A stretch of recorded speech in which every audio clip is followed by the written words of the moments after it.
Good afternoon and welcome to this last Cronkite Sports Now remote edition of March 2020. I'm Lauren Koval. The Arizona Cardinals will host their first of 3 blood drives today. The team announced the addition of 2 more blood drives after all the slots filled up for the first one in a matter of hours.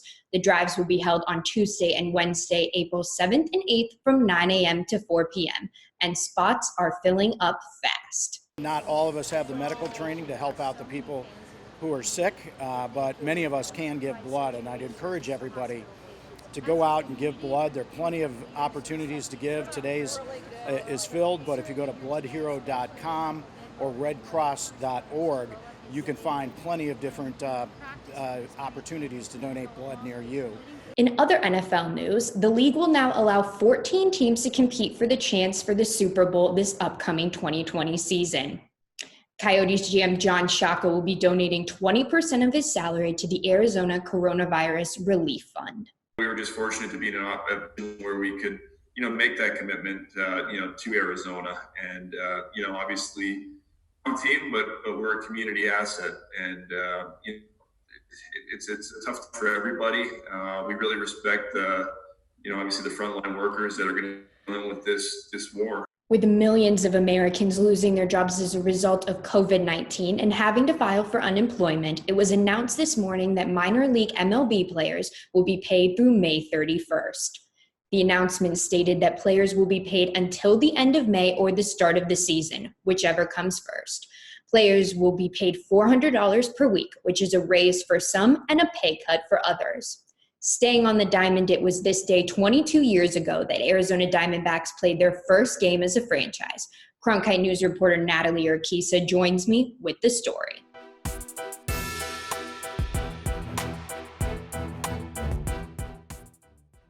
We are joined by Natalie Urquiza here. She wrote the Arizona Sports Rewind story for today. So Natalie, can you tell me what happened on March 31st, 1998?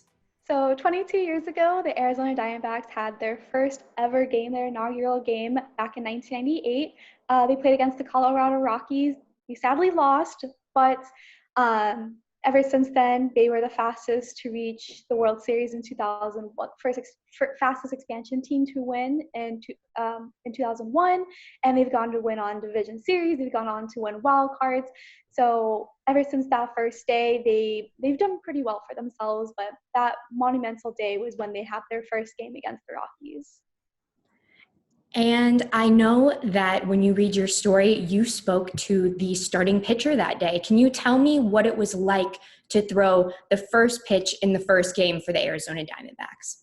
Yeah, so Andy Benez, he talked about how he had, he was trying to deliver his pitch and he was looking at his target, but he saw all the flashes going off and he remembered how cool that was. And he said he actually has, I believe, a picture of when the flashes are going off. And if you watch the video, it's really spectacular to see tons and tons of flashes going off as soon as that first pitch is released. The Arizona Diamondbacks are the fastest team to make it to a World Series, taking only 3 years for them to win it.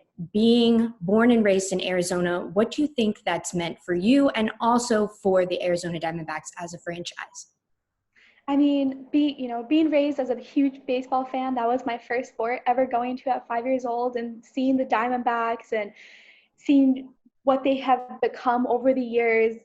As a sports journalist, I'm supposed to be unbiased, but D-backs will always be my home team, and seeing what they've grown from then to now is really incredible, and I'm still hoping to see a World Series someday soon.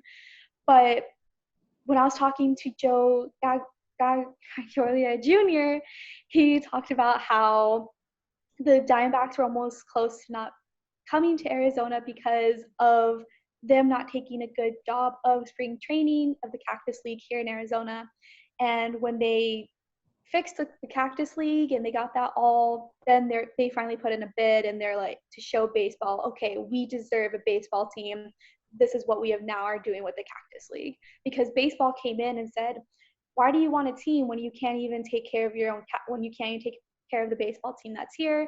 And that kind of sparked him like, okay, if we're going to want a baseball team, we're going to have to do it here. And now, as you see, not only the Diamondbacks, but all practice league is growing, and all the stadiums are just amazing on their own. So it's definitely amazing to see how the Diamondbacks and baseball have played out in Arizona.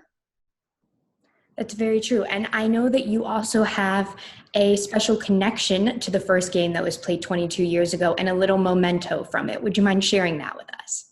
Of course. So I was 2 years old, so I didn't really get to go to the game, but my dad came back and he got me a baseball, and it actually shows the starting lineup on the back of the ball, and it shows the day and everything. And this is from the very first game. So, yeah. Wow. Thank you so much, Natalie, for joining us. And you can read Natalie's story on cronkitenews.azpbs.org.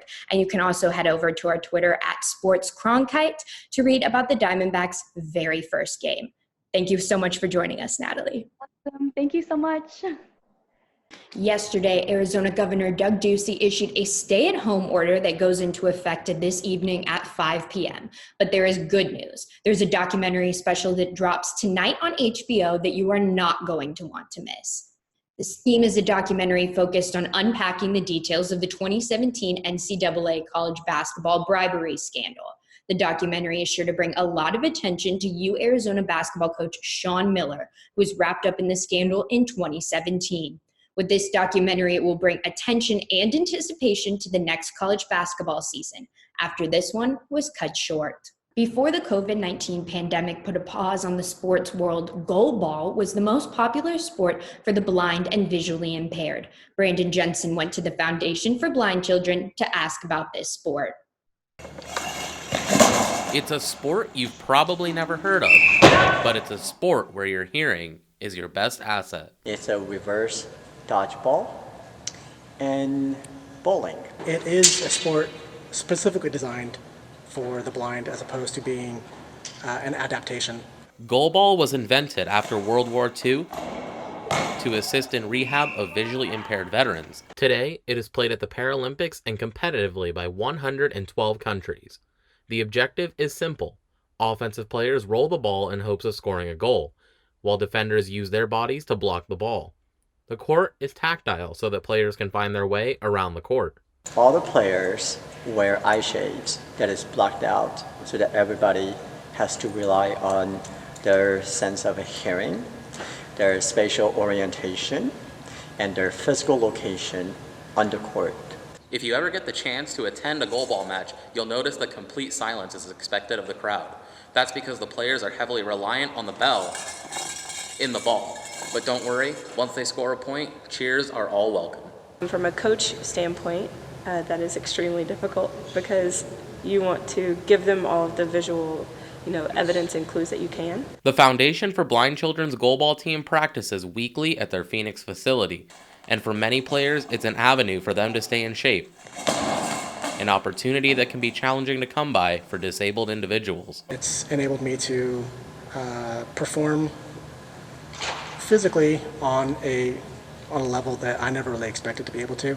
The FBC Daredevils are one of 11 teams from 7 states who competed in Ability 360's annual goalball tournament in January. Whether you have a physical disability, a cognitive disability, it allows you to know that you have that outlet to play a sport. And for anyone interested, the Foundation for Blind Children's goalball team always welcomes new players. Put a blindfold on and come give it a try. In Phoenix, Brandon Jensen, Cronkite News. If you want to see more about goalball, you can catch it in the Paralympics in 2021. Although basketball isn't taking place, the boardroom announced on Twitter that there will be a 2K players-only tournament featuring 16 players, including 2 Phoenix Suns players, Devin Booker and DeAndre Ayton. Speaking of Suns, it looks like one Phoenix Suns player has a confession to make. He is obsessed with food, that is, and one popular restaurant chain in particular. Here, let's let Mikal Bridges tell you more. All right, let's go order, man. Some Chipotle, man. Some eats. I do have a special call for Chipotle. It's for a year. and it's free Chipotle every single day. So I could load this up, get chips, side chips and guac, and a large drink, and it'd be good for just one purchase. It runs in, I'm telling you, man, the world, Chipotle got the world going crazy. On Thursday at 6 p.m. on Arizona PBS, Doug Ducey will be addressing Arizona residents on the coronavirus pandemic. He will be sharing information on the hopes of extinguishing the sharing of false information related to the virus here in Arizona. That's all the time we have for today's episode. For top Arizona sports stories from around the valley, visit Cronkite Sports tab on arizonasport.com. And as always, for top Arizona news stories, head on over to our website at cronkitenews.azpbs.org. Thank you so much for joining us in today's show, and we'll see you in April.